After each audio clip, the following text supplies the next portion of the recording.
So now how do you add and remove sections? And you can see as I'm hovering over these, you have an add section at the top, add section at the bottom.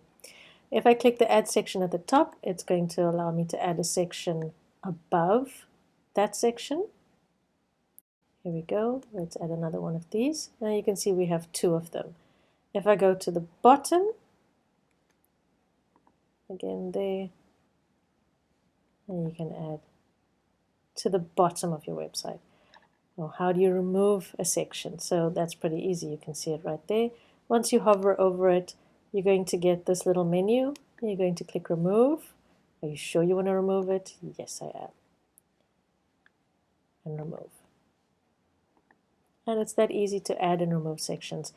Now, Squarespace gives you template sections. You can add those to your website that I've created for you. But just bear in mind that I have set up styles according to proportions of a website.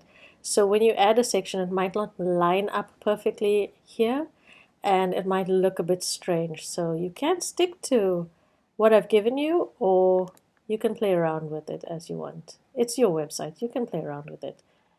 And you can see this lines up pretty well, so you can keep that. One thing that doesn't look nice is this doesn't quite line up. So you can actually adjust that. There we go. There we go. You can adjust it to fit your style. So yes, you can add and change things. You can see the colors have changed. So you're going to have to make everything fit with the style of your website.